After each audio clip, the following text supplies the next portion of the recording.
आप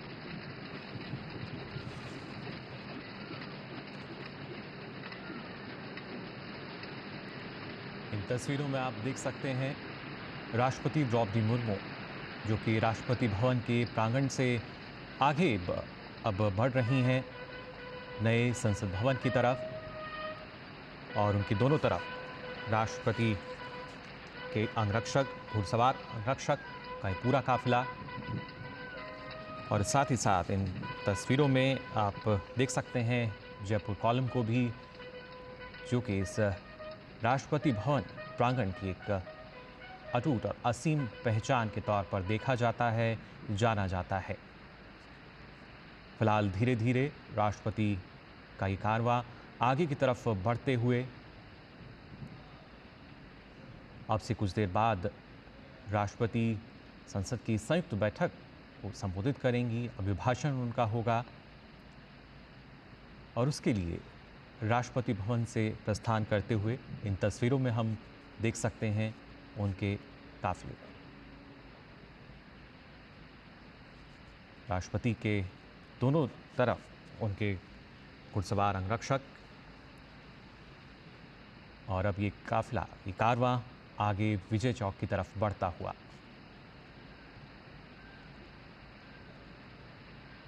राष्ट्रपति भवन से कुछ दूरी पर नए संसद भवन, जहां अब से कुछ देर बाद पहुंचेंगी राष्ट्रपति द्रौपदी मुर्मू।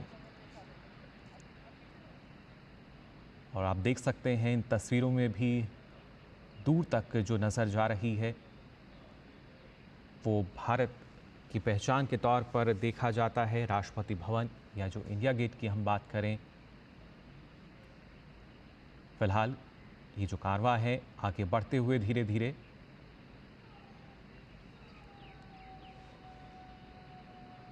इन तस्वीरों में लगातार आपको हम दिखा रहे हैं कैसे राष्ट्रपति का जो कारवां है वो धीरे धीरे नए संसद भवन की तरफ बढ़ रहा है। राष्ट्रपति के घुड़सवार अंगरक्षक और पीछे तस्वीरों में आपको राष्ट्रपति भवन के जो 12 पिलर्स हैं टस्कन, वो भी नज़र आ रहे हैं। साथ ही अगर बात की जाए इस गुंबद की, जो कि अपने आप में वास्तुकार का एक बेहद ही बेहतरीन उदाहरण। और फिलहाल ये कारवां आगे की तरफ धीरे धीरे बढ़ता हुआ। जयपुर स्तंभ फिलहाल हम देख रहे थे इन तस्वीरों में भी। और ख़ासतौर से अगर बात की जाए राष्ट्रपति के जो अंगरक्षक हैं, जो कि भारतीय सेना की सबसे पुरानी रेजिमेंट, और ये अपने आप में बेहद सुंदर तस्वीर हमारे सामने राष्ट्रपति भवन की, जिसमें हम देख सकते हैं जयपुर स्तंभ को, उसके साथ साथ राष्ट्रपति भवन के इस गुंबद को, सेंट्रल डोम की अगर बात की जाए।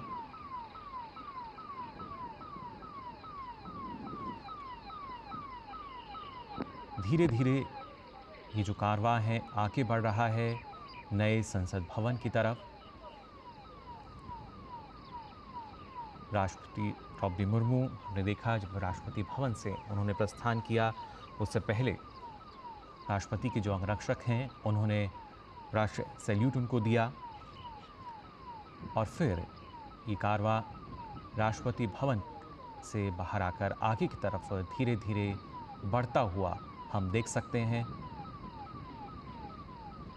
संसद की संयुक्त बैठक को संबोधित करने के लिए राष्ट्रपति द्रौपदी मुर्मू जो हैं राष्ट्रपति भवन से प्रस्थान कर चुकी हैं। उनके साथ उनके घुड़सवार अंगरक्षक। और अब से कुछ देर बाद करीब 11 बजे माना जा रहा है कि जो भाषण होगा उनका,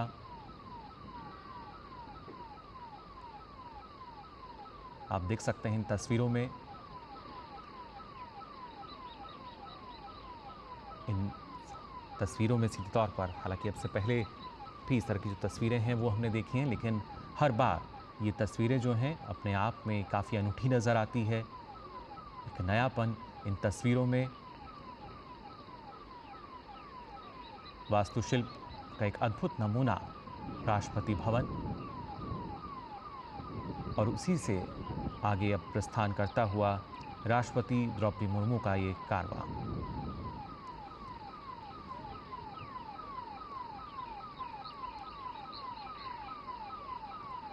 साथ ही साथ मौजूद हैं उनके जो अंगरक्षक हैं। और उससे पहले हमने देखा था जब राष्ट्रपति द्रौपदी मुर्मू जो राष्ट्रपति भवन की करीब 31 आलीशान सीढ़ियाँ हैं उनसे उतरते हुए, साथ में उनके सैन्य सचिव पीछे थे, जबकि एडीसी आगे चल रहे थे।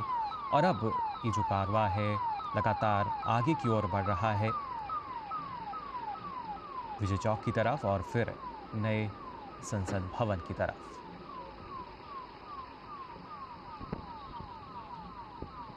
आज का दिन काफ़ी महत्वपूर्ण, और इस महत्वपूर्ण दिन की ये महत्वपूर्ण तस्वीरें आप देख सकते हैं। विजय चौक पर पहुंचा है राष्ट्रपति द्रौपदी मुर्मू का एक कारवां, जो कि अब लगातार आगे की ओर बढ़ रहा है। धीरे धीरे प्रस्थान राष्ट्रपति कर रही हैं नए संसद भवन की तरफ। अब से कुछ देर बाद उनका अभिभाषण होगा।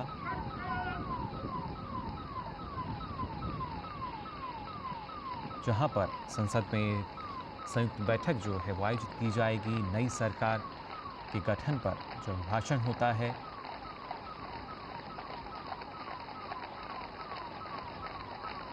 फिलहाल इन तस्वीरों में आप देख सकते हैं राष्ट्रपति द्रौपदी मुर्मू, जो कि धीरे धीरे लगातार आगे बढ़ रही हैं नए संसद परिसर की तरफ।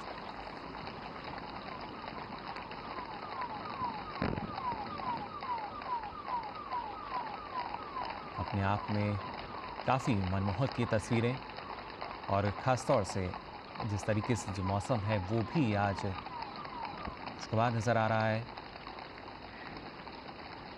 हालांकि जो देश की जनता है उनको इंतज़ार भी था कि राष्ट्रपति जब राष्ट्रपति भवन से प्रस्थान करेंगी तो क्या वो शाही बग्घी में नज़र आएंगी, लेकिन मौसम जिस तरह का है उसके चलते फिलहाल इन तस्वीरों में हम देख सकते हैं राष्ट्रपति द्रौपदी मुर्मू का जो कारवां है वो लगातार आगे बढ़ते हुए नए संसद भवन की तरफ।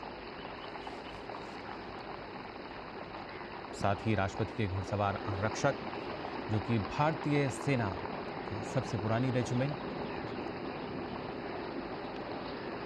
और ये तस्वीरों में आप देख सकते हैं अब से कुछ देर बाद अभिभाषण होगा उनका, यानी जो संयुक्त बैठक है वो होगी। फिलहाल परिसर में यहाँ पहुँचते हुए राष्ट्रपति का ये कारवां।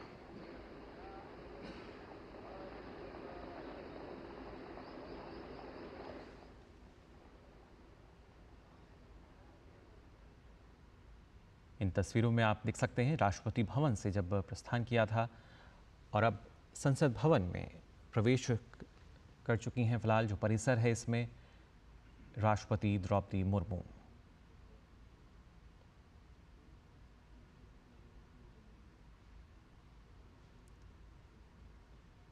संसद भवन में राष्ट्रपति का ये जो कारवां है प्रवेश करते हुए, और उससे कुछ देर बाद जैसा लगातार आपको हम बता रहे हैं जो अभिभाषण है वो होगा राष्ट्रपति का, जिसमें ना सिर्फ सरकार की जो नीतियां रही हैं किस तरीके से कारगर रहीं, बल्कि जो रोड मैप है वो क्या रहेगा, किस तरीके से देश हित में जो नीतियां हैं वो लागू की गई हैं, कितनी कारगर रही हैं, इसकी जानकारी वो साझा करेंगी।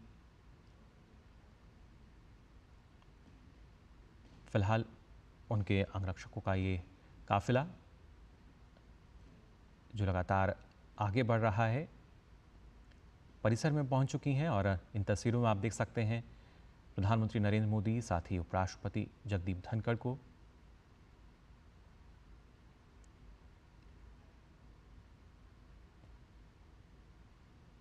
और अब राष्ट्रपति द्रौपदी मुर्मू भी संसद भवन परिसर में पहुंच चुकी हैं।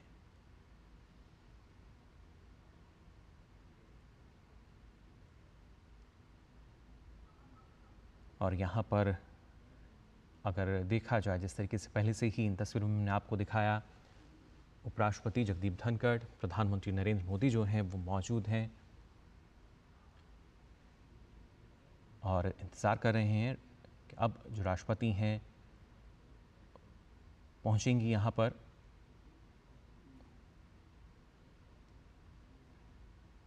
संसद भवन परिसर ये, जहाँ राष्ट्रपति का जो कारवां है वो पहुंच चुका है।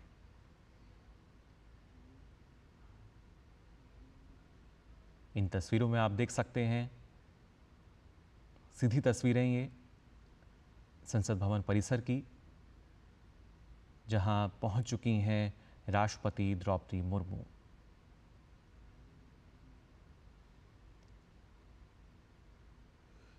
और उसके बाद संयुक्त बैठक को संबोधित करेंगी। दोनों सदनों के जो सदस्य हैं उनकी संयुक्त बैठक, अभिभाषण उनका होगा अब से कुछ देर बाद।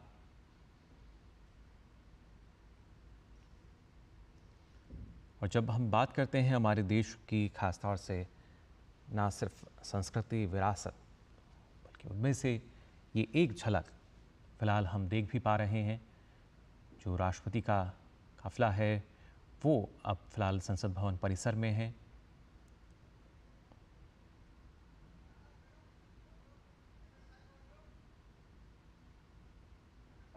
अग्रसर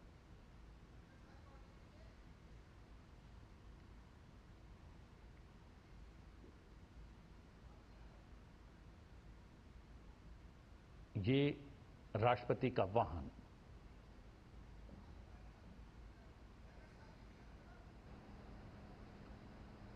द्वार पर पहुंचता हुआ, जहां पर उपराष्ट्रपति राष्ट्रपति की अगवानी के लिए वहां पर उपस्थित हैं। प्रधानमंत्री नरेंद्र मोदी वहां पर उपस्थित हैं। संसदीय कार्य मंत्री भी वहां पर मौजूद हैं और ये राष्ट्रपति का वाहन पहुंच गया है संसद भवन के द्वार। सीधी तस्वीरें आप देख सकते हैं, संसद भवन के गज द्वार से सीधी तस्वीरें अपने टेलीविजन स्क्रीन पर संसद टीवी के माध्यम से राष्ट्रपति पहुंच गई हैं। उपराष्ट्रपति प्रधानमंत्री वहां पर मौजूद हैं। संसदीय कार्य मंत्री किरण रिजिजू भी वहां पर मौजूद हैं।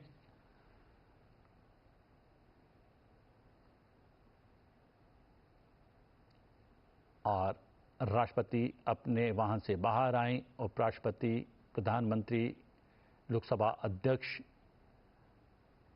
ने उनका स्वागत किया। गार्ड ऑफ ऑनर दिया जाता हुआ राष्ट्रपति द्रौपदी मुर्मू को।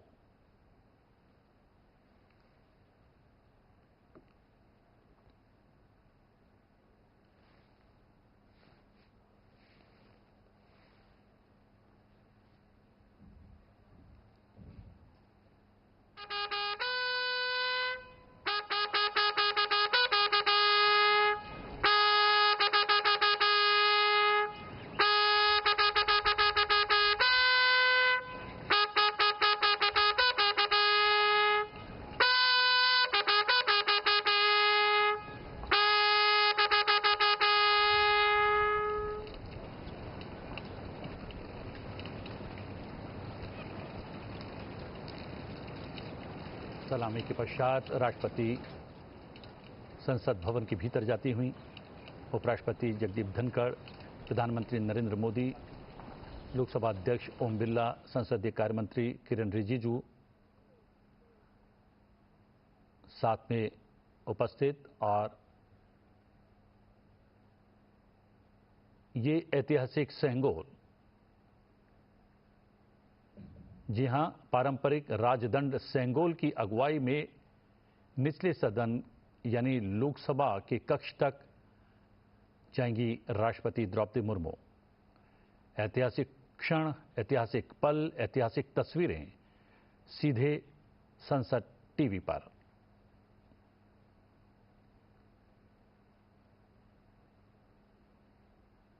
जी हां, पारंपरिक राजदंड सेंगोल की अगुवाई में निचले सदन के कक्ष तक बढ़ती हुई राष्ट्रपति द्रौपदी मुर्मू, साथ में उपराष्ट्रपति जगदीप धनखड़, लोकसभा अध्यक्ष ओम बिरला, प्रधानमंत्री नरेंद्र मोदी, दोनों सदनों के महासचिव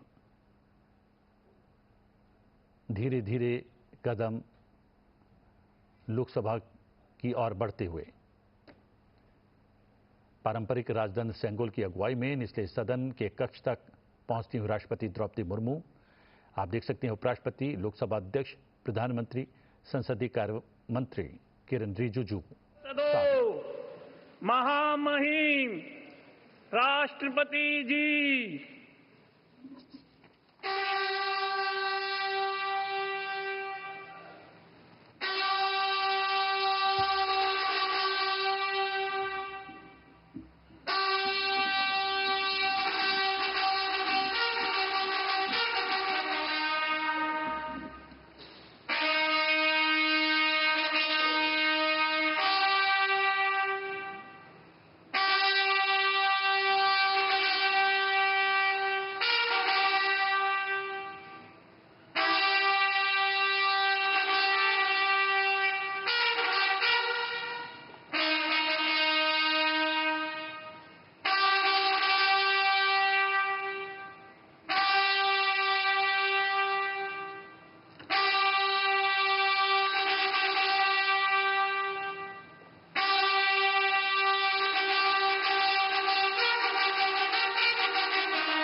माननीय सदस्यगण, मैं 18वें लोकसभा के सभी नवनिर्वाचित सदस्यों को बहुत बहुत बधाई और शुभकामनाएं देती हूँ।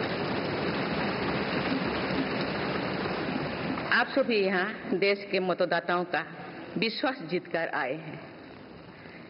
देश सेवा और जन सेवा का ये सौभाग्य बहुत कम लोगों को मिलता है। मुझे पूरा विश्वास है आप राष्ट्र प्रथम की भावना के साथ अपना दायित्व निभाएंगे, 140 करोड़ देशवासियों की आकांक्षाओं की पूर्ति का माध्यम बनेंगे। मैं श्री ओम बिरला जी को लोकसभा के अध्यक्ष की गौरवपूर्ण भूमिका के निर्वहन के लिए शुभकामनाएं देती हूँ। उनके पास सार्वजनिक जीवन का बहुत व्यापक अनुभव है। मुझे विश्वास है कि वे लोकतांत्रिक परंपराओं को अपने कौशल से नई ऊंचाई से देने में सफल होंगे। माननीय सदस्यगण, मैं आज कोटि कोटि देशवासियों को की तरफ से भारत के चुनाव आयोग का भी आभार व्यक्त करती हूँ। ये दुनिया का सबसे बड़ा चुनाव था। करीब 64 करोड़ मतदाताओं ने उत्साह और उमंग के साथ अपना कर्तव्य निभाया है। इस बार भी महिलाओं ने बढ़ चढ़कर मतदान में हिस्सा लिया है। इस चुनाव की बहुत सुखद तस्वीर जम्मू कश्मीर में भी सामने आए हैं। कश्मीर घाटी में वोटिंग के अनेक दशकों के रिकॉर्ड टूटे हैं। बीते 4 दशकों में कश्मीर में हमने बंद और हड़ताल के बीच कम मतदान का दौर ही देखा था। भारत के दुश्मन इसको वैश्विक मंचों पर जम्मू कश्मीर की राय के रूप में दुष्प्रचारित करते रहे, लेकिन इस बार कश्मीर घाटी ने देश और दुनिया में ऐसे हार ताकत को करारा जवाब दिया है। पहली बार इस लोकसभा चुनाव में घर पर जाकर भी मतदान कराया गया है। मैं लोकसभा चुनाव से जुड़ी हर कर्मी को सराहना करती हूं और अभिनंदन करती हूं। माननीय सदस्यगण, 2024 के लोकसभा चुनाव की चर्चा आज पूरी दुनिया में हो रही है। दुनिया देख रही है कि भारत के लोगों में लगातार तीसरी बार स्थिर और स्पष्ट बहुमत की सरकार बनाई है।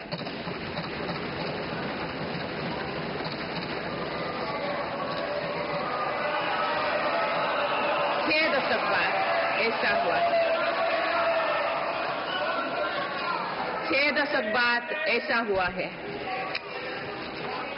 ऐसा समय में जो भारत के लोगों की आकांक्षाएं सर्वोच्च स्तर पर है, लोगों ने मेरी सरकार पर लगातार तीसरी बार भरोसा जताया है।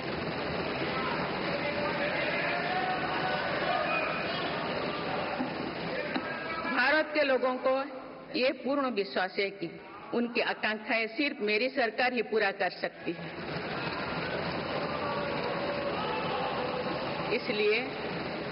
इसलिए 2024 का ये चुनाव नीति, नियत, निष्ठा और निर्णयों पर विश्वास का चुनाव रहा है। मजबूत और निर्णायक सरकार में विश्वास, सुशासन, स्थिरता और निरंतरता में विश्वास, ईमानदारी और कड़ी मेहनत में विश्वास, सुरक्षा और समृद्धि में विश्वास, सरकार की गारंटी और डिलीवरी पर विश्वास, विकसित भारत के संकल्प में विश्वास। मेरी सरकार ने 10 वर्षों से सेवा और सुशासन का जो मिशन चलाया है, ये उस पर मुहर है। ये जनादेश है कि भारत की विकसित बनाने का काम बिना रुके चलता रहे और भारत अपने लक्ष्यों की प्राप्ति करते रहे। माननीय सदस्यगण, 18वीं लोकसभा कई मायनों में एक ऐतिहासिक लोकसभा है। ये लोकसभा अमृतकाल के शुरुआती वर्षों में गठित हुई है। ये लोकसभा देश के संविधान को अपनाने के 75वें वर्षों की भी साक्षी बनेगी। मुझे विश्वास है कि इस लोकसभा में जन कल्याण के फसलों का नवीन अध्याय लिखा जाएगा। आगामी सत्रों में मेरी सरकार अपने इस कार्यकाल का पहला बजट पेश करने जा रही है। ये बजट सरकार की दूरगामी नीतियों और फ्यूचरिस्टिक विजन का एक प्रभावी दस्तावेज होगा। इस बजट में बड़े आर्थिक और सामाजिक निर्णयों के साथ ही अनेक ऐतिहासिक कदम भी देखने को मिलेंगे। भारत के तेज विकास की जन आकांक्षाओं का पूरा करने के लिए रिफॉर्म्स की गति अब और तेज की जाएगी। मेरी सरकार का मत है कि दुनिया भर में निवेशकों को आकर्षित करने के लिए राज्यों में स्वस्थ स्पर्धा हो। यही कॉम्पिटिटिव कोऑपरेटिव फेडरलिज्म की सच्ची स्पिरिट है। राज्यों के विकास से देश का विकास, इसी भावना के साथ हम आगे बढ़ते रहेंगे। माननीय सदस्यगण, रिफॉर्म, परफॉर्म और ट्रांसफॉर्म के संकल्प ने आज भारत को दुनिया की सबसे तेजी से बढ़ने वाली अर्थव्यवस्था बना दिया है। 10 साल में भारत 11वें नंबर की अर्थव्यवस्था से ऊपर उठकर 5वें नंबर पर पहुंचा है। साल 2021 से लेकर साल 2024 के बीच भारत में औसतन 8% की रफ्तार से विकास किया है। और ये ग्रोथ सामान्य समय में नहीं हुई है। बीती वर्षों में हमने 100 साल की सबसे बड़ी आपात देखी। वैश्विक महामारी के कालखंड और विश्व के अलग अलग कोने में चल रही संघर्षों के बावजूद भारत ने ये विकास दर हासिल की है। ये बीते 10 साल के रिफॉर्म्स और राष्ट्रहित में के लिए किए गए फैसला के कारण संभव है। आज भारत अकेले ही दुनिया की ग्रोथ में 15% का योगदान दे रही है। अब मेरी सरकार भारत को विश्व की तीसरे नंबर की इकोनॉमी बनाने में जुटी हुई है। इस लक्ष्य की प्राप्ति विकसित भारत की नींव को भी मजबूत करने में काम करेगी। माननीय सदस्यगण, मेरी सरकार अर्थव्यवस्था के तीनों स्तंभों मैन्युफैक्चरिंग, सर्विसेज और एग्रीकल्चर को बराबर महत्व दे रही है। पीएलआई स्कीम्स और ईज ऑफ डूइंग बिजनेस से बड़े पैमाने पर निवेश और रोजगार के अवसर बढ़ रही है। पारंपरिक सेक्टर्स के साथ साथ सनराइज सेक्टर्स को भी मिशन मोड पर बढ़ावा दिया जा रहा है। चाहे सेमीकंडक्टर हो या सोलर हो, चाहे इलेक्ट्रिक व्हीकल हो या इलेक्ट्रॉनिक्स गुड्स हो, चाहे ग्रीन हाइड्रोजन हो या बैटरीज हो, चाहे एयरक्राफ्ट कैरियर्स हो या फाइटर जेट्स हो, भारत इन सब सेक्टर्स में अपना विस्तार कर रहा है। लॉजिस्टिक्स कॉस्ट को कम करने के लिए भी मेरी सरकार लगातार प्रयास कर रही है। सरकार सर्विस सेक्टर को भी मजबूत करने में जुटे हैं। आज आईटी से लेकर टूरिज्म तक, हेल्थ से लेकर वेलनेस तक हर सेक्टर में भारत लीडर बन रहा है और इससे बड़ी संख्या में रोजगार और स्वरोजगार के नए मौके बन रहे हैं। माननीय सदस्यगण, पिछले 10 वर्षों में मेरी सरकार द्वारा ग्रामीण अर्थव्यवस्था के हर पहलू पर बहुत जोर दिया गया है। गांव में कृषि आधारित उद्योगों, डेयरी और फिशरीज आधारित उद्योगों का विस्तार किया जा रहा है। इसमें भी सहकारिता को प्राथमिकता दी गई है। सरकार किसानों उत्पाद संघ, एफपीओ और फैक्स जैसे सरकारी संगठनों का एक बड़ा नेटवर्क बना रही है। छोटे किसानों की बड़ी समस्या भंडारण से जुड़े होती है, इसलिए मेरी सरकार ने सहकारिता क्षेत्र में दुनिया की सबसे बड़ी भंडारण योजना पर काम शुरू कर चुकी है। किसान अपने छोटे खर्चे पूरे करने के लिए इसके लिए पीएम किसान सम्मान निधि के तहत उन्हें 3,20,000 करोड़ रुपये से ज्यादा राशि दे सकते हैं। मेरी सरकार के नए कार्यकाल के शुरुआत दिनों से ही किसानों को 20,000 करोड़ रुपया से अधिक की राशि ट्रांसफर की जा चुकी है। सरकार ने खरीफ फसलों के लिए एमएसपी में भी रिकॉर्ड वृद्धि की है। माननीय सदस्यगण, आज का भारत अपनी वर्तमान जरूरतों को ध्यान में रखते हुए अपनी कृषि व्यवस्था में बदलाव कर रहा है। हम ज़्यादा से ज़्यादा आत्मनिर्भर हो और ज़्यादा से ज़्यादा निर्यात से किसानों की आमदनी बढ़े, इस सोच के साथ नीतियां बनाई गई है, निर्णय लिए गए हैं। जैसे भारत दलहन और तिलहन में दूसरे देशों पर निर्भरता कम करने के लिए देश के किसानों को हर संभव मदद दे रहे हैं। ग्लोबल मार्केट में किस तरह के फूड प्रोडक्ट की डिमांड ज़्यादा है, इसके आधार पर नई रणनीति बनाई जा रही है।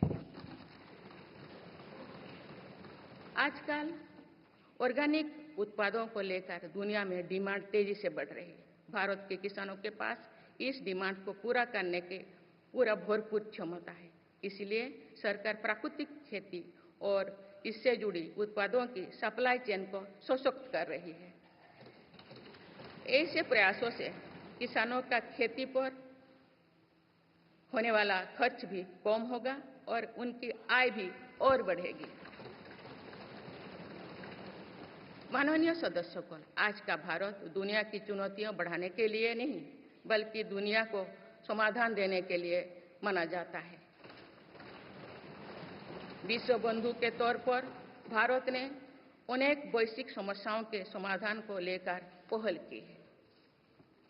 जलवायु परिवर्तन से लेकर खाद्य सुरक्षा तक, पोषण से लेकर सस्टेनेबल एग्रीकल्चर तक हम अनेक समाधान दे रहे हैं। हमारे मोटे अनाज श्री अन्न की पहुंच सुपर फूड के तौर पर दुनिया के कोने कोने में हो, इसके लिए भी अभियान चल रहा है। भारत की पहल पर पूरी दुनिया ने वर्ष 2023 में इंटरनेशनल मिलेट्स ईयर मनाया है। आपने देखा है हाल ही में पूरी दुनिया ने अंतर्राष्ट्रीय योग दिवस भी मनाया है। भारत की इस महान परंपरा की प्रतिष्ठा विश्व में लगातार बढ़ रही है। योग और आयुष को बढ़ावा देकर भारत एक स्वस्थ विश्व के निर्माण में मदद कर रही है। मेरी सरकार ने रिन्यूएबल एनर्जी की क्षमता भी कई गुना बढ़ाई है। हम जलवायु से जुड़े लक्ष्यों को निर्धारित समय से पहले प्राप्त करने की दिशा दिखा रहा है। नेट जीरो के लिए आज भारत के प्रयास कई दूसरे देशों को प्रेरित कर रहे हैं। इंटरनेशनल सोलर अलायंस जैसे पहल पर आज रिकॉर्ड संख्या में दुनिया के देश हमारे साथ जुड़े हैं। माननीय सदस्यगण, आने वाला समय ग्रीन एरा यानी हरित युग का है। मेरी सरकार इसके लिए भी हर जरूरी कदम उठा रही है। हम हरित उद्योगों पर निवेश बढ़ा रहे हैं, जिससे ग्रीन जॉब्स भी बढ़े हैं। ग्रीन एनर्जी हो या फिर ग्रीन मोबिलिटी, हर मोर्चे पर हम बड़े लक्ष्यों के साथ काम कर रहे हैं। मेरी सरकार अपने शहरों को दुनिया के बेहतरीन लिविंग स्पेस बनाने के लिए भी प्रतिबद्ध है। प्रदूषण से मुक्त, साफ सुथरे और सुविधा युक्त शहरों में रहना भारत के नागरिकों का हक है। विशेष रूप से छोटी शहरें और कस्बे में बीते 10 वर्षों से अभूतपूर्व निवेश किया गया है। भारत में आज दुनिया का तीसरे सबसे बड़ा डोमेस्टिक एविएशन मार्केट है। अप्रैल 2014 में भारत में सिर्फ 209 एयरलाइन रूट्स थे। अप्रैल 2024 में इनकी संख्या बढ़कर 605 हो गया है। हवाई यात्रा में हो रहे इस विस्तार का सीधा लाभ टियर 2, टियर 3 शहरों को हो रहा है। 10 वर्षों में देश के 21 शहरों तक मेट्रो सुविधाएं पहुंची है। वंदे मेट्रो जैसे कई योजनाएं पर काम चल रही है। भारत का पब्लिक ट्रांसपोर्ट दुनिया में बेहतरीन हो, इस लक्ष्य के साथ मेरी सरकार काम कर रही है। माननीय सदस्यगण, मेरा सरकार इन आधुनिक मापदंड पर काम कर रही है, जिससे भारत विकसित देश के सामने बराबरी से खड़े हो सके। इंफ्रास्ट्रक्चर का विकास इस दिशा में बदलते भारत की नई तस्वीर के रूप में उभारा है। मेरी सरकार ने 10 वर्षों में पीएम ग्रामीण सड़क योजना के तहत गांव में 3,80,000 किलोमीटर से ज्यादा सड़कें बनाई हैं।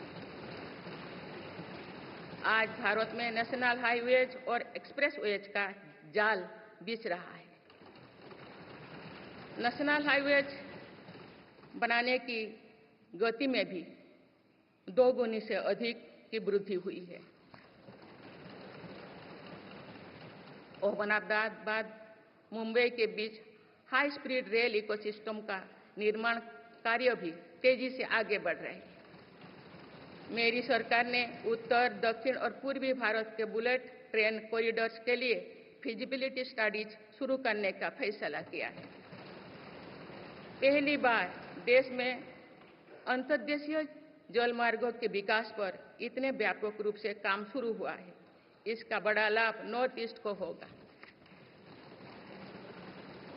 मेरी सरकार ने नॉर्थ ईस्ट के विकास के लिए 10 वर्षों में आवंटन में 4 गुना से अधिक की वृद्धि की है। सरकार इस क्षेत्र को एक्ट ईस्ट पॉलिसी के तहत स्ट्रेटेजिक गेटवेज बनाने के लिए काम कर रही है। नॉर्थ ईस्ट में हर तरह की कनेक्टिविटी का बढ़ाया जा रहा है। शिक्षा, स्वास्थ्य, पर्यटन, रोजगार, हर क्षेत्र में विकास कार्यों को आगे बढ़ाया जा रहा है। असम में 27,000 करोड़ रुपए की लागत से सेमीकंडक्टर प्लांट बनाया जा रहा है। यानी north east made in India chips को भी सेंटर होने वाला है। मेरी सरकार नॉर्थ ईस्ट में स्थायी शांति के लिए निरंतर काम कर रही है। पिछले इस 10 वर्षों में अनेक पुराने विवादों को हल किया गया, अनेक अहम समझौते हुई है।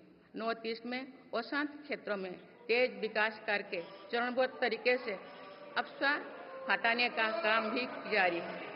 देश के हर क्षेत्र में विकास के ये नए आयाम भारत के भविष्य का उद्घोष कर रहे हैं। माननीय सदस्य, वुमेन लेड डेवलपमेंट के लिए समर्पित मेरी सरकार ने महिला सशक्तिकरण के एक नई युग की शुरुआत की है।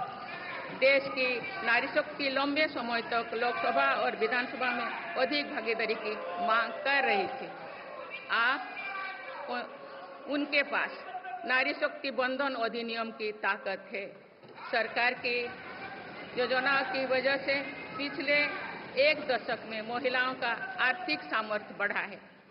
आप जानते हैं कि बीते 10 वर्षों में बने 4 करोड़ पीएम आवास में से ज्यादातर महिलाओं के नाम ही आवंटित हुई है। आप तीसरी कार्यकाल के शुरुआत में ही सरकार ने 3 करोड़ नए घर बनाने की स्वीकृति दे दी है। इनमें से भी अधिकतर घर महिलाओं के नाम पर ही आवंटित होंगे। बीते 10 वर्षों में 10 करोड़ महिलाएं सेल्फ हेल्प ग्रुप से जुड़े हैं। मेरी सरकार ने 3 करोड़ महिलाओं को लखपति दीदी बनाने के लिए व्यापक अभियान चलाए हैं। इसके लिए सेल्फ हेल्प ग्रुप्स को आर्थिक मदद भी बढ़ाई जा रही है। सरकार का प्रयास है कि महिलाओं का कौशल बढ़े, कमाई के साधन बढ़े और उनका सम्मान भी बढ़े। नमो ड्रोन दीदी योजना इस लक्ष्य की पूर्ति में सहायक बन रही है। इस योजना के तहत हजारों सेल्फ हेल्प ग्रुप्स की महिलाओं को ड्रोन दिए जा रहे हैं। ड्रोन पायलट बनने की ट्रेनिंग भी दी जा रही है। मेरी सरकार ने हाल ही में कृषि खेती सखी कार्यक्रम भी शुरू किया है।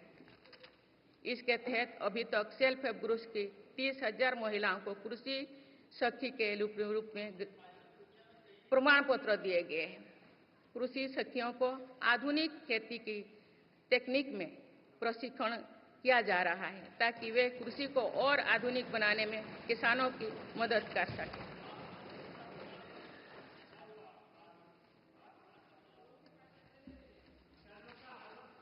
माननीय सदस्यगण, मेरी सरकार का ये भी प्रयास है कि महिलाएं अधिक से अधिक बचत कर सकें। बैंक खातों में जमा राशि पर बेटियों को ज्यादा ब्याज देने वाला सुकन्या समृद्धि योजना की लोकप्रियता से हम परिचित हैं। मुफ्त राशन और सस्ते गैस सिलेंडर की योजना से महिलाओं को बहुत लाभ हो रहा है। अब मेरी सरकार बिजली का बिल जीरो करने और बिजली बेचकर कमाई करने की योजना भी लाई है। पीएम सूर्यघर मुफ्त बिजली योजना के तहत घर की छत पर सोलर पैनल लगाए जा रहे हैं। इसके लिए मेरी सरकार प्रति परिवार 78,000 रुपया तक की मदद कर रही है। इतने कम समय में 1 करोड़ से ज्यादा परिवार इन योजना में रजिस्टर कर चुके हैं। जिन घरों में सोलर पैनल लग चुके हैं, अब वहां बिजली का बिल जीरो हो गया है। माननीय सदस्यगण, विकसित भारत का निर्माण तभी संभव है जब देश के गरीब, युवा, नारी शक्ति और किसान सशक्त होंगे। इसलिए मेरी सरकार की योजनाओं में सर्वोच्च प्राथमिकता इन्हीं 4 स्तंभों को दी जा रही है। हमारी कोशिश इन तक हर सरकारी योजना का लाभ पहुंचाने की है और यही सैचुरेशन को की अप्रोच भी है। जो भारत इस इच्छा शक्ति के साथ काम कर रही है कि सरकारी योजना से एक भी व्यक्ति छूटे नहीं, तो इसका लाभ सभी को होता है। सरकार की योजनाओं एवं सैचुरेशन अप्रोच के कारण ही 10 वर्षों में 25 करोड़ भारतीय गरीबी से बाहर निकले। इसमें अनुसूचित जाति, अनुसूचित जनजाति, पिछले वर्ग, हर समाज, हर क्षेत्र के परिवार है। 10 वर्षों में लास्ट माइल डिलीवरी पर फोकस ने इन वर्गों का जीवन बदल दिया है। विशेषकर आदिवासी समाज में ये बदलाव और भी स्पष्ट नजर आ रहा है। 24,000 करोड़ रुपया से अधिक की पीएम जनमन जैसी योजना आज अति पिछड़े जनजातीय समूह के उत्थान का माध्यम बन रही है। सरकार पीएम सूरज पटल के माध्यम से वंचित वर्गों तक आजीविका के अवसरों को पहुंचाने के लिए सुलभ ऋण भी उपलब्ध करा रही है। मेरी सरकार दिव्यांग भाइयों और बहनों के लिए किफायती और स्वदेशी सहायक उपकरण विकसित कर रही है। देश भर में प्रधानमंत्री दिव्यांशा केंद्रों का भी विस्तार किया जा रहा है। वंचितों की सेवा का ये संकल्प ही सच्चा सामाजिक न्याय है। माननीय सदस्यगण, देश की श्रम शक्ति के सम्मान के लिए श्रमिक बंधुओं का कल्याण और सशक्तिकरण मेरी सरकार की प्राथमिकता है। मेरी सरकार श्रमिकों के लिए सामाजिक सुरक्षा योजनाओं को एकीकृत कर रही है। डिजिटल इंडिया तथा डाकघरों के नेटवर्क का उपयोग करके दुर्घटना और जीवन बीमा के कवरेज को बढ़ाने का काम हो रहा है। पीएम स्वनिधि का विस्तार किया जाएगा और ग्रामीणों और सेमी अर्बन क्षेत्रों के रेहड़ी पटरी वाले भाइयों बहनों को भी इसके दायरे में लाया जाएगा।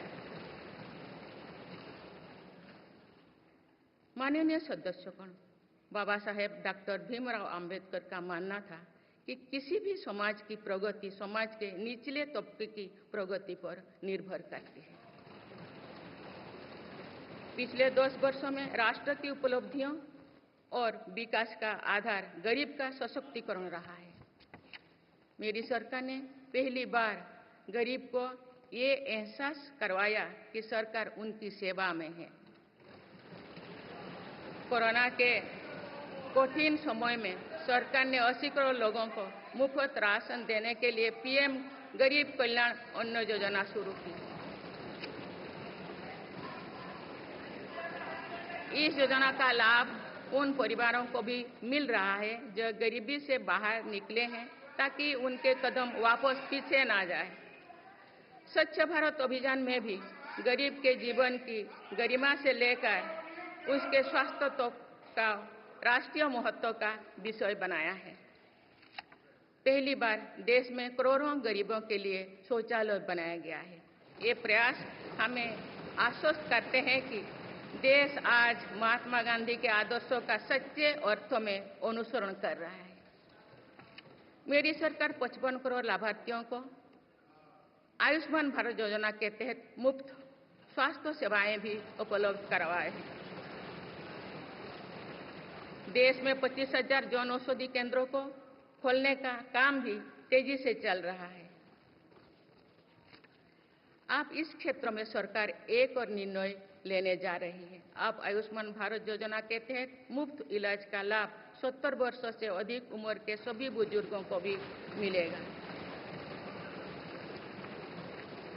माननीय सदस्यगण, अक्सर विरोधपूर्वक मानसिकता और संकीर्ण स्वार्थ के कारण लोकतंत्र की मूल भावना का बहुत अहित हुआ है। इसका प्रभाव संसदीय प्रणाली पर भी पड़ता है और देश की विकास यात्रा पर भी पड़ता है।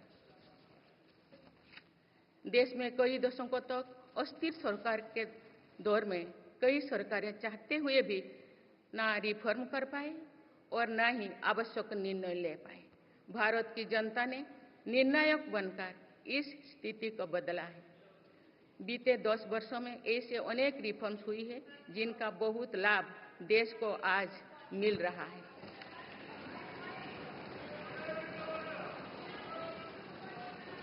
जब ये रिफॉर्म्स किए जा रहे थे तो भी इनका विरोध किया गया था। नकारात्मकता फैसले की कोशिश की गई थी, लेकिन ये सारे रिफॉर्म्स समय की कसौटी पर खरे साबित हुए हैं। 2 साल पहले भारत के बैंकिंग सेक्टर को डूबने से बचाने के लिए सरकार ने बैंकिंग रिफॉर्म्स किए, आईबीसी जैसी कानून बनाए। आज इन्हीं रिफॉर्म्स ने भारत के बैंकिंग सेक्टर को दुनिया के सबसे मजबूत बैंकिंग सेक्टर में से एक बना लिया। हमारे सार्वजनिक क्षेत्रों के बैंक आज मजबूत और लाभदायक है। सार्वजनिक क्षेत्रों के बैंकों के लाभ 2023-24 में 1.4 लाख करोड़ रुपए को पार कर गया, जो पिछले वर्षों की तुलना में 35% अधिक है। हमारे बैंकों की मजबूती उन्हीं ऋण आधार का विस्तार करने और राष्ट्र के आर्थिक विकास में योगदान करने के लिए सक्षम बनाती है। सरकारी बैंकों का एनपीए भी लगातार कम हो रही है। आज एसबीआई रिकॉर्ड मुनाफे पर है। आज एलआईसी पहले से कहीं अधिक मजबूत है। आज एचएएल भी देश की डिफेंस इंडस्ट्री को ताकत दे रही है। आज जीएसटी भारत की इकोनॉमी को फॉर्मलाइज करने का, व्यापार कारोबार को आसान बनाने का माध्यम बना रहे हैं। अप्रैल महीने में पहली बार जीएसटी कलेक्शन ने 2 लाख करोड़ रुपए का स्तर पार कर गया है। इससे राज्यों की आर्थिक ताकत भी बढ़ी है। डिजिटल इंडिया और डिजिटल पेमेंट्स के प्रति भी आज पूरा विश्व आकर्षित हो रही है। माननीय सदस्यगण, एक सशक्त भारत के लिए हमारे सैन्य बलों में आधुनिकता जरूरी है। युद्ध की स्थिति में हम सर्वश्रेष्ठ रहे, इसके लिए सेनाओं में रिफॉर्म्स की प्रक्रिया निरंतर जारी रहनी चाहिए। इसी सोच के साथ मेरी सरकार ने बीते 10 वर्षों में डिफेंस सेक्टर में अनेक रिफॉर्म्स किए हैं। जीडीएस जैसे रिफॉर्म्स ने हमारी सेनाओं को नई मजबूती दी है। मेरी सरकार ने डिफेंस सेक्टर को आत्मनिर्भर बनाने के कई महत्वपूर्ण कदम उठाए हैं। ऑर्डिनेंस फैक्ट्रीज के रिफॉर्म से डिफेंस सेक्टर को बहुत लाभ हुआ है। 40 से अधिक ऑर्डिनेंस फैक्ट्रीज को 7 निगमों में संगठित करने से उनकी क्षमता और दक्षता दोनों बढ़ी है। ऐसे ही रिफॉर्म्स के कारण भारत आज 1 लाख करोड़ रुपए से अधिक की डिफेंस मैन्युफैक्चरिंग कर रहा है। पिछले एक दशक में हमारे डिफेंस एक्सपोर्ट 18 गुना अधिक होकर 21,000 करोड़ रुपया तक पहुंच चुका है। फिलीपींस के साथ ब्रह्मास मिसाइल का रक्षा सौदा डिफेंस एक्सपोर्ट के क्षेत्र में भारत की पहचान मजबूत कर रहा है। सरकार ने युवाओं और उनके स्टार्टअप्स को बढ़ावा देकर आत्मनिर्भर डिफेंस सेक्टर की मजबूत नींव तैयार की है। मेरी सरकार उत्तर प्रदेश और तमिलनाडु में 2 डिफेंस कॉरिडोर्स भी विकसित कर रही है। हम सभी के लिए एक खुशी की बात है कि पिछले वर्ष हमारी सैन्य जरूरतों की लगभग 70% खरीद भारतीय उद्योगों से ही की गई है। हमारी सेनाओं ने 500 से अधिक सैन्य साजो सामान को विदेशों में नहीं मंगाना तय किया है। ये सभी हथियार और उपकरण अब सिर्फ भारतीय कंपनियों से ही खरीद की जाएगी। मेरी सरकार ने सैनिकों के हितों को भी हमेशा प्राथमिकता दी है। तभी 4 दशक के बाद 1 रैंक 1 पेंशन को लागू किया गया है।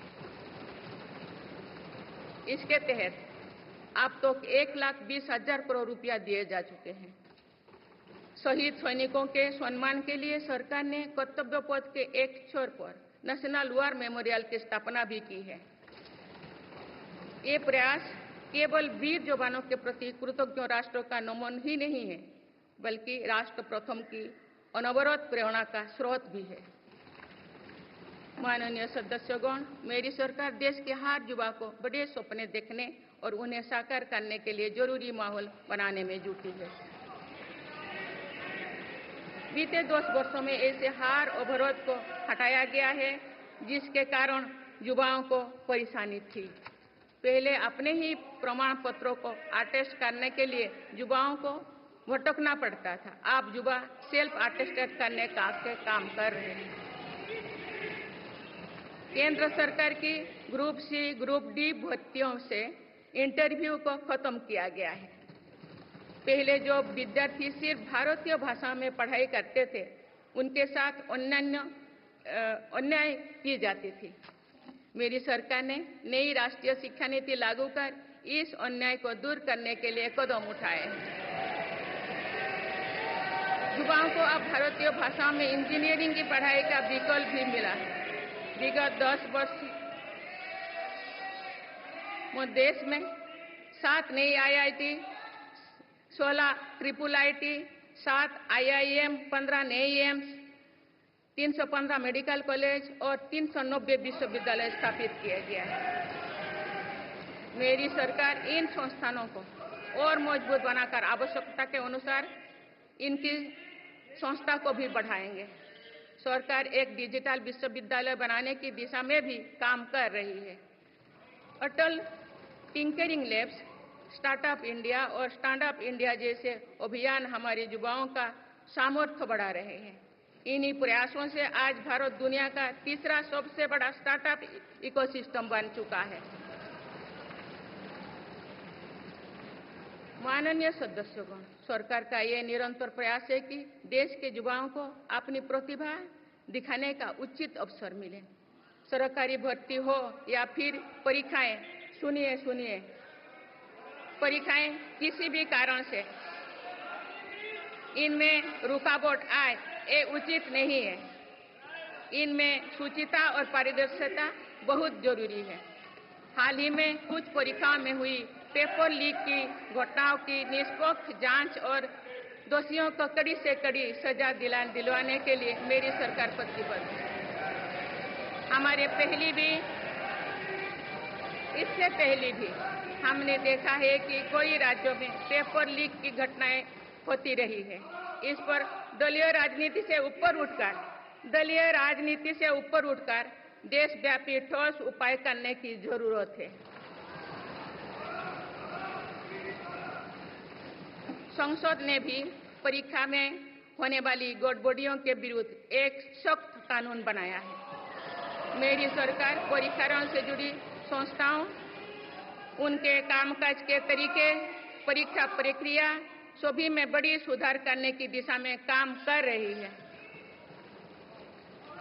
माननीय सदस्यगण, मेरी सरकार ने युवाओं की राष्ट्र निर्माण में भागीदारी और बढ़ाने के लिए मेरा युवा भारत माय भारत अभियान की शुरुआत भी की है। इसमें अब तक 1.5 करोड़ से अधिक युवाओं का पंजीकरण हो चुका है। इस पहल से युवाओं में नेतृत्व कौशल और सेवा भावना का बीजारोपण होगा। आज हमारे युवाओं को खेलों में भी आगे बढ़ने के नए अवसर मिल रहे हैं। मेरी सरकार के प्रभावी प्रयासों का परिणाम है कि भारत के युवा खिलाड़ी वैश्विक मंचों पर रिकॉर्ड संख्या में मेडल्स जीत रहे हैं। कुछ ही दिनों बाद पेरिस ओलंपिक्स में भी शुरू होने वाले जा रहे हैं। ओलंपिक्स में देश का प्रतिनिधित्व करने वाले हर खिलाड़ी पर हमें गर्व है। मैं उन्हें अपनी शुभकामनाएं देती हूं। इन उपलब्धियों को और आगे ले जाने के लिए भारतीय ओलंपिक संघ 2036 ओलंपिक्स खेलों की मेजबानी की तैयारी भी कर रही है।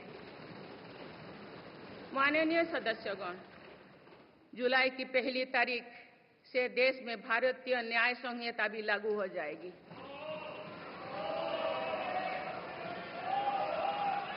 अंग्रेजी राज में गुलामों को दौड़ देने की मानसिकता थी। दुर्भाग्य से आजादी के अनेक दशकों तक गुलामी के दौर की यही दंड व्यवस्था चलती रही।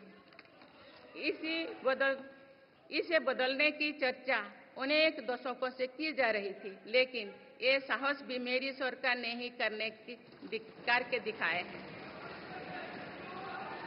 अब दंड के जगह न्याय को प्राथमिकता होगी, जो हमारे संविधान की भी भावना है। इन नई कानूनों से न्याय प्रक्रिया में तेजी आएगी। आज जो विदेश अलग अलग क्षेत्रों में गुलामी की मानसिकता से मुक्त पा रहे हैं, तो ये उस दिशा में बहुत बड़ा कदम है और ये हमारे स्वतंत्रता सेनानियों की सच्ची श्रद्धांजलि भी है। मेरा सरकार ने सीएए कानून के तहत शरणार्थियों को नागरिकता देना शुरू कर दिया है। इससे बंटवारे से पीड़ित अनेक परिवारों के लिए सम्मान का जीवन जीना तय हुआ है। जिन परिवारों को सीएए के तहत नागरिकता मिली है, मैं उनके बेहतर भविष्य की कामना करती हूँ।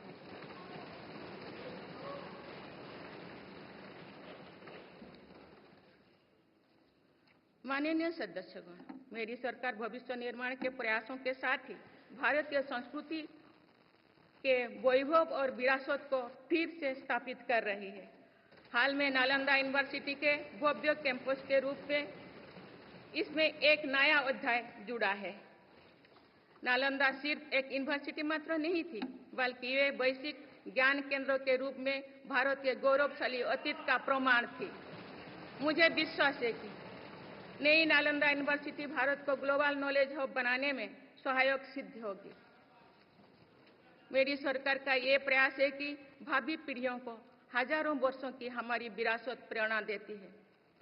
इसलिए पूरे देश में तीर्थस्थलों को, आस्था और आध्यात्म के केंद्रों को सजाया संवारा जा रहा है।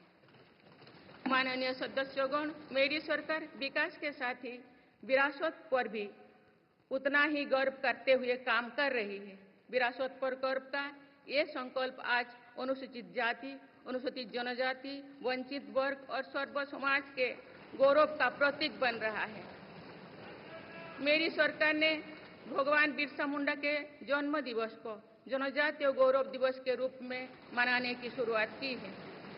अब अगले वर्ष भगवान बिरसा मुंडा की 150वीं जयंती के पूरे देश में धूमधाम से मनाया जाएगा। देश रानी दुर्गावती की 500वीं जयंती को भी व्यापक स्तर पर मना रहा है। पिछले महीने ही देश ने रानी अहिल्याबाई होलकर की 300वीं जयंती का साल भर चलने वाला महोत्सव भी शुरू किया गया है। इससे पहले सरकार गुरु नानक देव जी का 550वां और गुरु गोविंद सिंह जी का 350वां प्रकाश पर्व भी धूमधाम से मना चुके हैं। एक भारत श्रेष्ठ भारत के भाव से काशी तमिल संगमम, सौराष्ट्र तमिल संगमम जैसी उत्सवों की परिपाटी भी मेरी ही सरकार ने शुरू की है। इन आयोजनों से हमारी नई पीढ़ियों को राष्ट्र निर्माण की प्रेरणा मिलती है और राष्ट्र पर गौरव का भाव और मजबूत होता है। माननीय सदस्यगण, हमारी सफलताएं हमारी साझी धरोहर है, इसीलिए उन्हें अपनाने में संकोच नहीं, स्वाभिमान होना चाहिए। आज अनेक सेक्टर्स में भारत बहुत अच्छा प्रदर्शन कर रहा है। ये उपलब्धियां हमें हमारी प्रगति और सफलताओं पर गर्व करने की अपार अवसर देती है। जो भारत डिजिटल पेमेंट्स के मामले में दुनिया में अच्छा प्रदर्शन करता है, तो हमें गर्व होना चाहिए। जो भारत के वैज्ञानिक चंद्रयान को चंद्रमा के दक्षिणी ध्रुव पर सफलता से उतारते हैं, तो हमें गर्व होना चाहिए। जो भारत दुनिया की सबसे तेज बढ़ती इकोनॉमी बनता है, तो हमें गर्व होना चाहिए। जो भारत इतना बड़ा चुनाव अभियान बिना बड़ी हिंसा और अराजकता से पूरा कराए, तो भी हमें गर्व होना चाहिए। आज पूरा विश्व हमें मदर ऑफ डेमोक्रेसी के रूप में सम्मान देता है। भारत के लोगों ने हमेशा लोकतंत्र के प्रति अपना पूर्ण विश्वास प्रकट किया है। चुनाव से जुड़ी संस्थाओं पर पूरा भरोसा जताया है। स्वस्थ लोकतंत्र को बनाए रखने के लिए हमें इस विश्वास को सुसहेज कर रखना है, इसकी रक्षा भी करना है। हमें याद रखना होगा, लोकतांत्रिक संस्थाओं और चुनावी प्रक्रिया पर लोगों के विश्वास को चोट पहुंचाना उसी डाल को काटना जैसे जिस पर हम सब बैठे हैं। हमारे लोकतंत्रों की विश्वसनीयता को ठेस पहुंचाने की हर कोशिश की सामूहिक आलोचना होना चाहिए। हम सभी को वो दौर याद है जो बैलेट पेपर छीन लिया जाता था, लूट लिया जाता था। मतदान प्रक्रिया को सुरक्षित बनाने के लिए ईवीएम को अपनाने का फैसला किया गया था। पिछले कई दशकों में ईवीएम में सुप्रीम कोर्ट से लेकर जनता की अदालत तक हर कसौटी को पार किया है। माननीय सदस्यगण, मैं आप सभी सदस्यों से अपनी कुछ और चिंताएं भी साझा करना चाहती हूँ। मैं चाहूंगी कि आप सभी इन विषयों पर चिंतन मनन करके इन विषयों पर ठोस और सकारात्मक परिणाम देश को दें। आज की संचार क्रांति के युग है। मैं विघटनकारी ताकतें लोकतंत्र को कमजोर करने और समाज में दरार डालने की साजिश रच रहे हैं। ये ताकतें देश के भीतर भी है और देश के बाहर भी संचालित हो रहे हैं। इसके द्वारा अफवाह फैलाने का, जनता को भ्रम में डालने का, मिस इन्फॉर्मेशन का सहारा लिया जा रहा है। इस स्थिति को ऐसे ही बेरोक-टोक नहीं चलने दिया जा सकता है। आज के समय में टेक्नोलॉजी हर दिन और उन्नत हो रही है। ऐसे में मानवता के विरुद्ध इनका गलत उपयोग बहुत घातक है। भारत ने विश्व मंच पर भी इन चिंताओं को प्रकट किया है और एक ग्लोबल फ्रेमवर्क की वकालत की है। हम सभी का दायित्व है कि इन प्रवृत्ति को रोकें, इस चुनौती से निपटने के लिए नए रास्ते खोजें। माननीय सदस्यगण, 21वीं सदी के इस तीसरे दशक में आज ग्लोबल ऑर्डर एक नया शक्ल ले रहा है। मेरी सरकार के प्रयासों से आज भारत विश्व बंधु के रूप में दुनिया को नया भरोसा दे रही है। मानव केंद्रित अप्रोच रखने की वजह से भारत आज किसी भी संकट के समय फास्ट रेस्पॉन्डर और ग्लोबल साउथ की बुलंद आवाज बना है। कोरोना का महासंकट हो, भूकंप जैसी कोई त्रासदी हो या फिर युद्धों की स्थितियां, भारत मानवता को बचाने में आगे रहा है। भारत को देखने का विश्व का नजरिया कैसे बदला है, ये इटली में हुई G7 समिट में भी हम सभी ने अनुभव किया है। भारत ने अपनी G20 अध्यक्षता के दौरान भी विश्व को अनेक मुद्दों पर एकजुट किया है। भारत की अध्यक्षता के दौरान ही अफ्रीकन यूनियन को G20 का स्थायी सदस्य बनाया गया है। इससे अफ्रीका महाद्वीप के साथ साथ पूरे ग्लोबल साउथ का भरोसा मजबूत हुआ है। नेबरहुड फास्ट पॉलिसी में चलते हुए भारत ने पड़ोसी देशों के साथ अपने रिश्तों को मजबूत किया है। 7 पड़ोसी देशों के नेताओं का 9 जून को केंद्रीय मंत्रिपरिषद के शपथ ग्रहण समारोह में भाग लेना मेरी सरकार की इस प्राथमिकता दर्शाते हैं। भारत सबका साथ सबका विकास की भावना के साथ इंडो पैसिफिक क्षेत्रों के देश के साथ भी सहयोग बढ़ा रही है। पूर्वी एशिया हो या फिर मिडिल ईस्ट और यूरोप, मेरी सरकार कनेक्टिविटी पर बहुल बल दे रही है। भारत के विजन ने ही India Middle East Europe Economic Corridor को आकार देना शुरू किया है। ये कॉरिडोर 21वीं सदी के सबसे बड़ी गेम चेंजर में एक सिद्ध होगा। माननीय सदस्यगण, आने वाला कुछ महीने में भारत एक गणतंत्र के रूप में 75वें वर्ष पूरी करने जा रहे हैं। भारत का संविधान बीते दशकों में हर चुनौती, हर कसौटी पर खरा उतरा है। जब संविधान बन रहा था तब भी दुनिया में ऐसे ताकतें थे जो भारत के असफल होने की कामना कर रही थी। देश में संविधान लागू होने के बाद भी संविधान पर अनेक बार हमले हुए हैं। आज 27 जून है। 25 जून 1975 को लागू हुआ आपातकाल संविधान पर सीधे हमले का सबसे बड़ा और काला अध्याय था।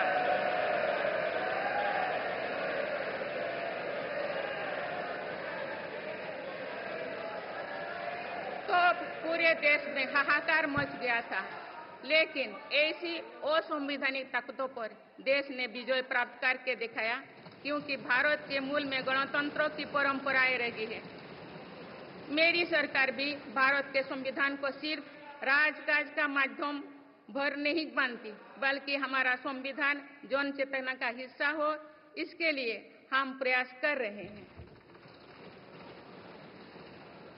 इसी ध्येय के साथ मेरी सरकार ने 26 नवंबर को संविधान दिवस के रूप में मानना शुरू किया है।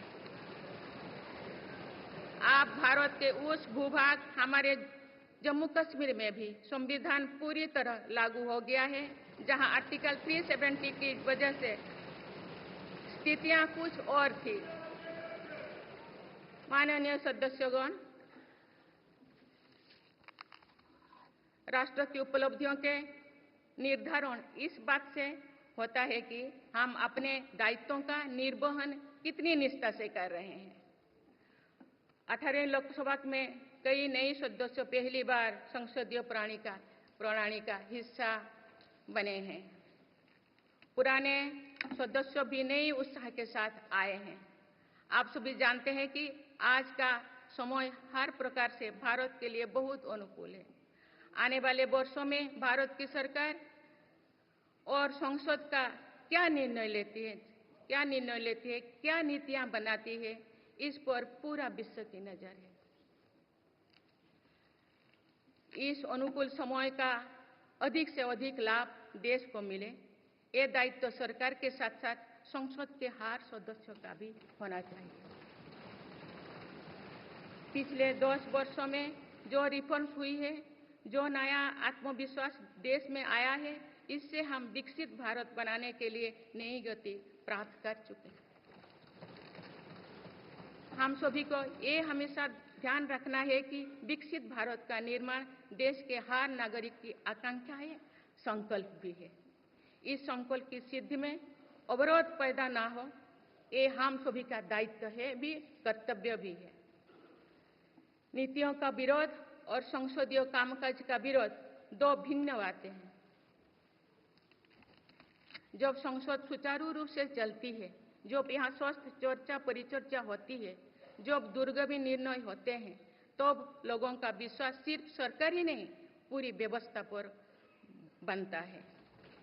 इसीलिए मुझे भरोसा है कि संसद के पल पल का सदुपयोग होगा, जनहित को प्राथमिकता मिलेगा।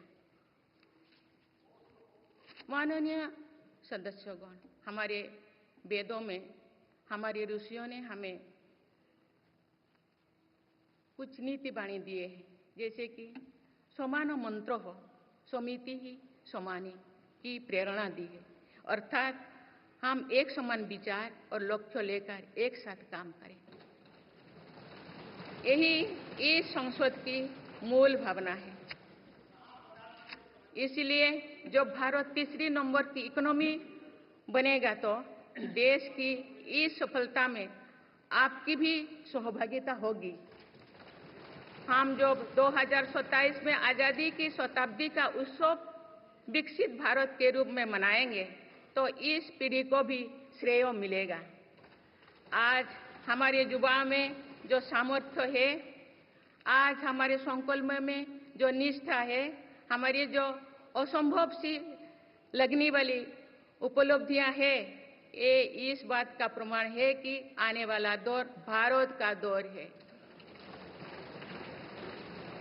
ये सदी भारत की सदी है और इसका प्रभाव आने वाली 1000 वर्षों तक रहेगा। आइए हम सब मिलकर पूर्ण कर्तव्य निष्ठा के साथ राष्ट्रीय संकल्पों की सिद्धि में जुट जाएं, विकसित भारत बनाएं। आप सभी को मेरा बहुत बहुत बहुत शुभकामनाएं। धन्यवाद। जय हिंद, जय Bharat.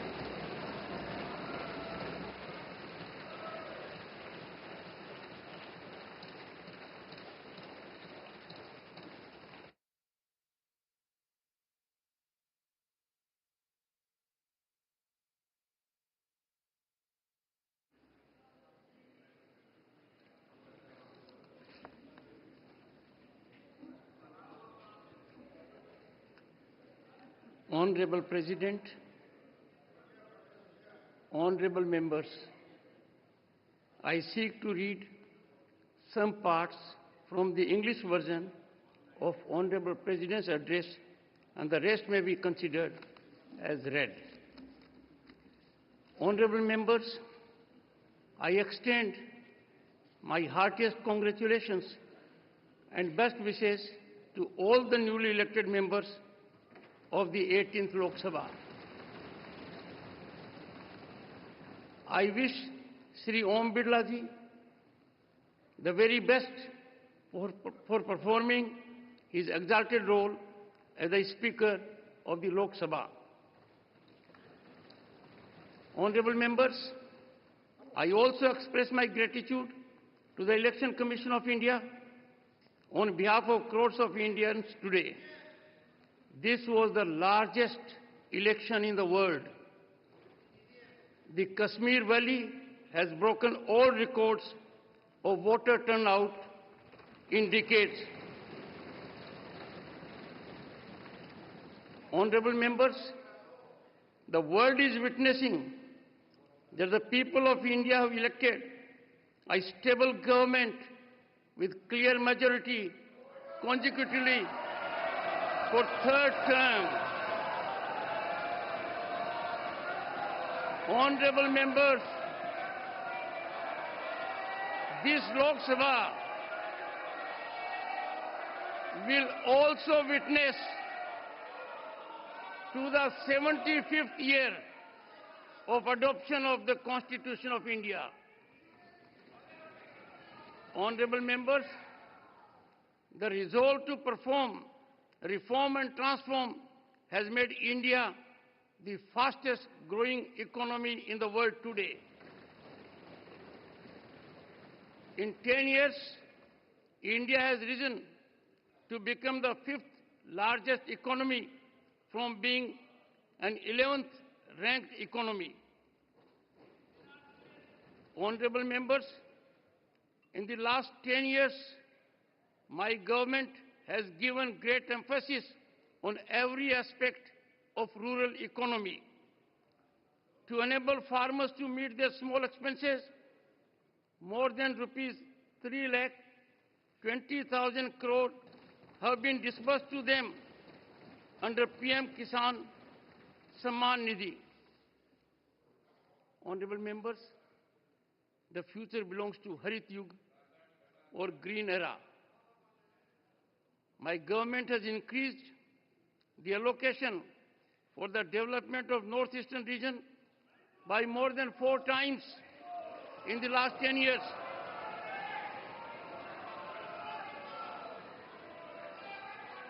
The government is working to make this region a strategic gateway under its Act East policy.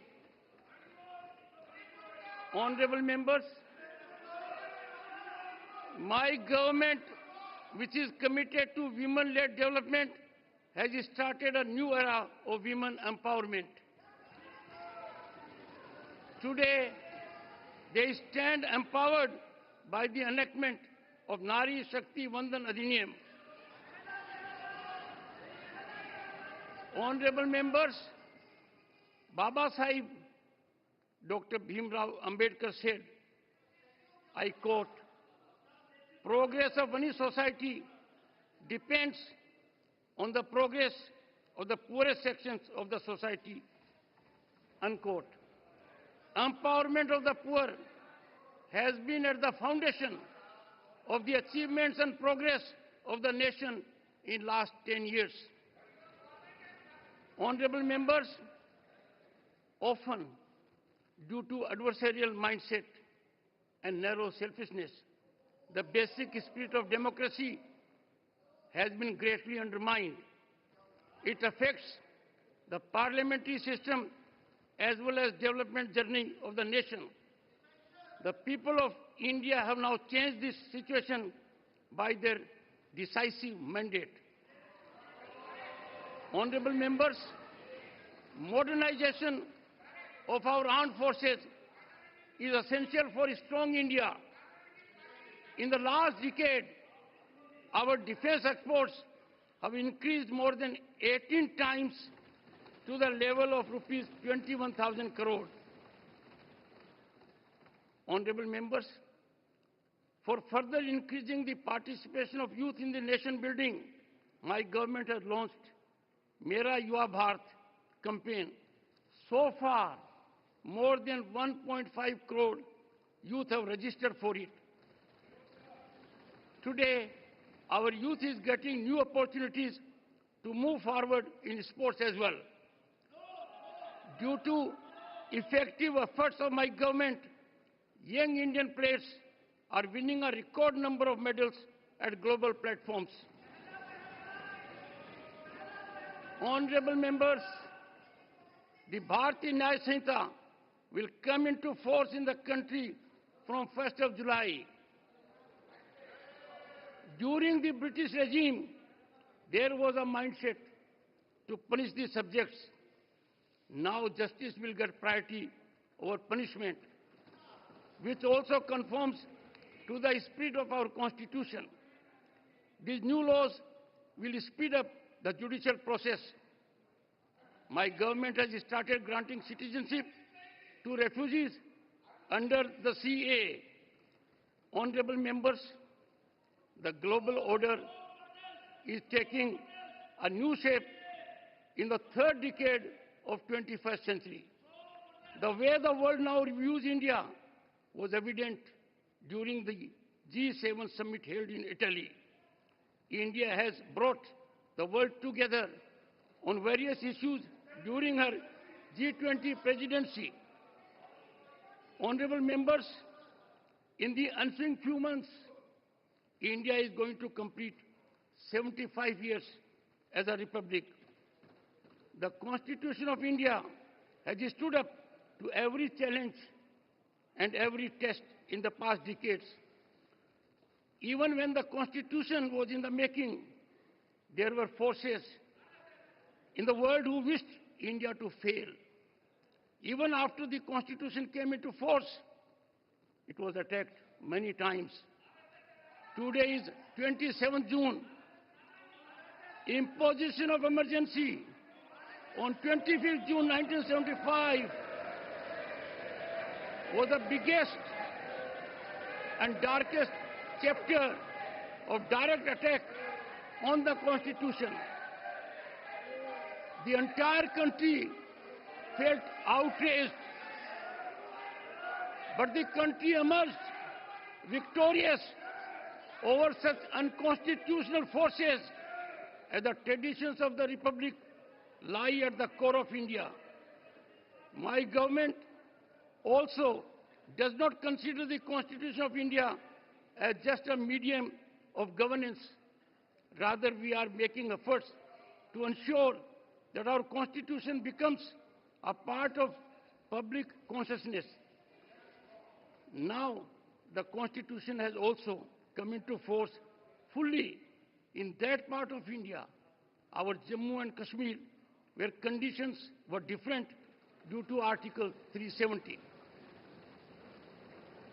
Honorable members, we all need to always remember that making India a developed nation is the aspiration and resolve of every citizen of the country. It is the responsibility of all of us to ensure that no obstacles come in the way of achieving this resolution.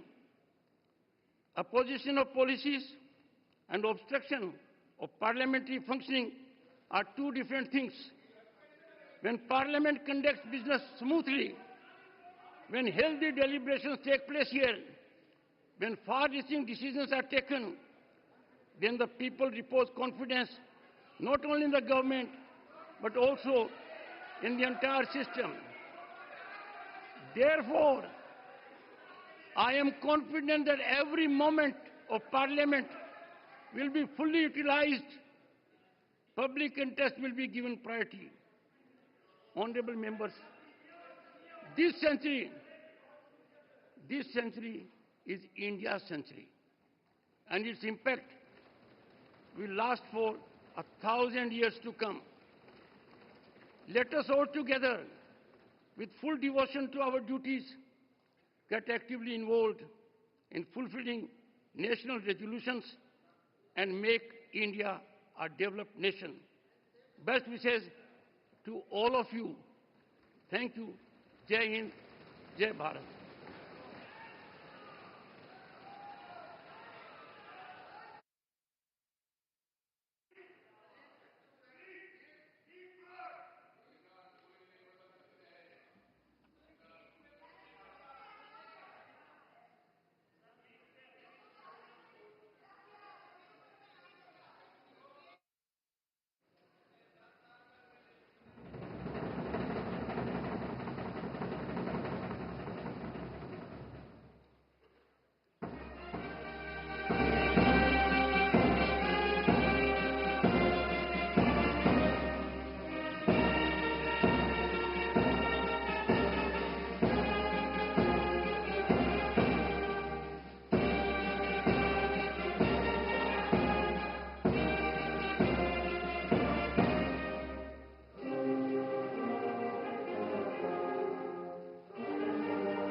Draupadi Murmu का अभिभाषण समाप्त हो गया है। उन्होंने राज्यसभा लोकसभा के संयुक्त बैठक को संबोधित किया। 18वीं लोकसभा का ये उनका पहला अभिभाषण था। पारंपरिक सेंगोल के साथ उनका आगमन हुआ था और पवित्र पारंपरिक सेंगोल के साथ सदन से रवाना होती ही राष्ट्रपति द्रौपदी मुर्मू, उपराष्ट्रपति, राज्यसभा सभापति जगदीप धनखड़, लोकसभा अध्यक्ष ओम बिरला, साथ में प्रधानमंत्री नरेंद्र मोदी, संसदीय कार्य मंत्री भी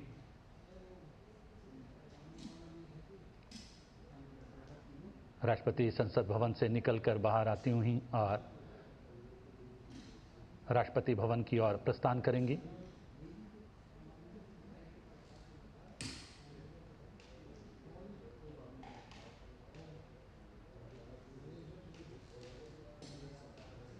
आगे आगे पारंपरिक पवित्र सेंगोल, राष्ट्रपति के अंगरक्षक राष्ट्रपति द्रौपदी मुर्मू, उपराष्ट्रपति और राज्यसभा सभापति जगदीप धनखड़, लोकसभा अध्यक्ष ओम बिरला, प्रधानमंत्री नरेंद्र मोदी और संसदीय कार्य मंत्री और दोनों सदनों के सेक्रेटरी जनरल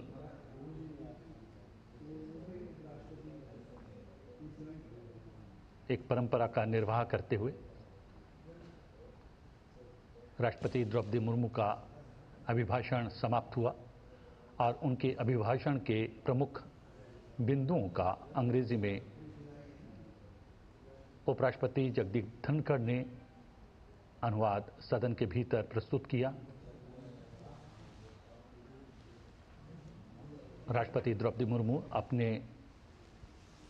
वाहन की ओर जाने से पूर्व एक बार फिर से सलामी ग्रहण करेंगी।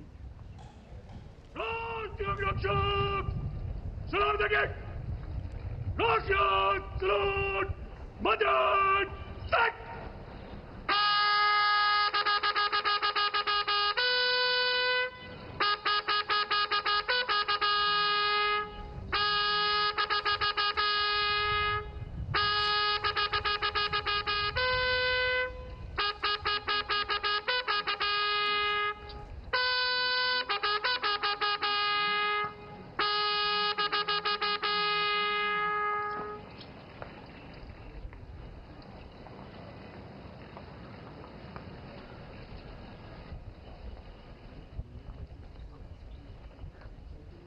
जहां राष्ट्रपति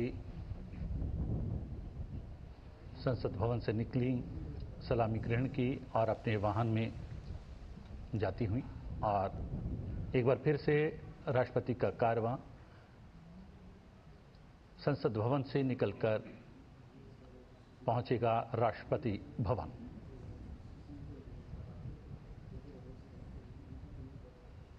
भारत की लोकतांत्रिक व्यवस्था और संसदीय प्रणाली की वृहद तस्वीर आप अपने टेलीविजन स्क्रीन पर देख रहे होंगे। 18वीं लोकसभा का पहला अभिभाषण कुछ क्षण पूर्व संपन्न हुआ राष्ट्रपति का और अब राष्ट्रपति भवन की ओर पुनः वापस रवाना होती हैं राष्ट्रपति द्रौपदी मुर्मू।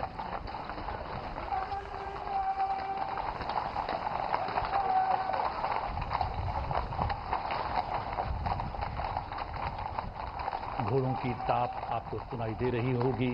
राष्ट्रपति के अंगरक्षक, उनका कारवां राष्ट्रपति के वाहन के साथ वापसी करता हुआ राष्ट्रपति भवन की ओर।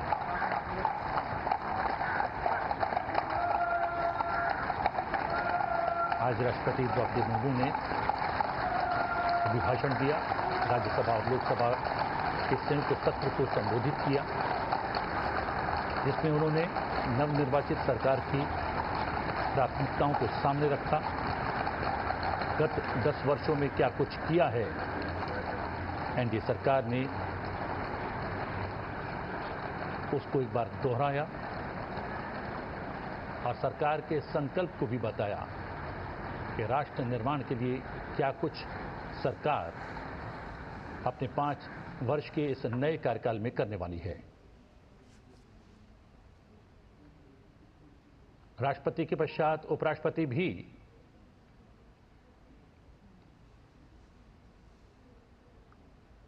अपने निवास स्थान के लिए रवाना होते हुए, हम आपको बता दें कि आज से राज्यसभा का सत्र भी शुरू हो रहा है और अब से कुछ देर पश्चात जब राज्यसभा की कार्रवाई शुरू होगी वो आप संसद टीवी पर लाइव देख पाएंगे। लोकसभा की कार्रवाई भी अब से कुछ मिनटों के पश्चात प्रारंभ होगी, उसकी भी सीधी तस्वीरें आप संसद टीवी पर देख पाएंगे। फिलहाल जो तस्वीरें देख रहे हैं ये राष्ट्रपति के कारवां की है। राष्ट्रपति अभिभाषण के पश्चात वापस राष्ट्रपति भवन की ओर रवाना होती हुई। 18वीं लोकसभा का पहला अभिभाषण अब से कुछ क्षण पूर्व संपन्न हुआ राष्ट्रपति द्रौपदी मुर्मू का। राष्ट्रपति द्रौपदी मुर्मू के अभिभाषण के मुख्य अंशों, मुख्य बिंदुओं को अंग्रेजी में उपराष्ट्रपति राज्यसभा सभापति जगदीप धनखड़ ने सदन के भीतर प्रस्तुत किया और संसद भवन से दूर जाता हुआ राष्ट्रपति का ये कारवां, जैसा कि हमने आपको पूर्व में ही इंगित किया था, आज राजधानी दिल्ली में जमकर बादल बरसे हैं। अब बारिश थमी हुई है लेकिन मौसम सुहाना बना हुआ है। राष्ट्रपति का कारवां वापसी करता हुआ राष्ट्रपति भवन की ओर संसद भवन से।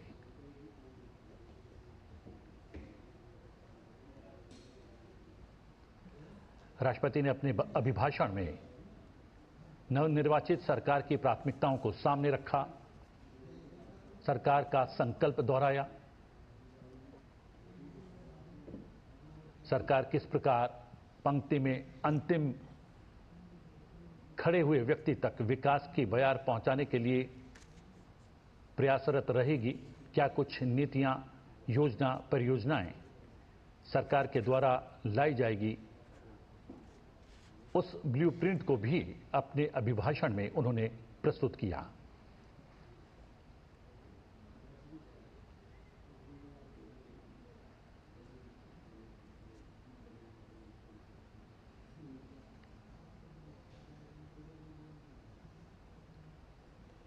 राष्ट्रपति का कारवां संसद भवन प्रांगण से निकलता हुआ, दूर जाता हुआ संसद भवन से और नजदीक पहुंचता हुआ राष्ट्रपति भवन के।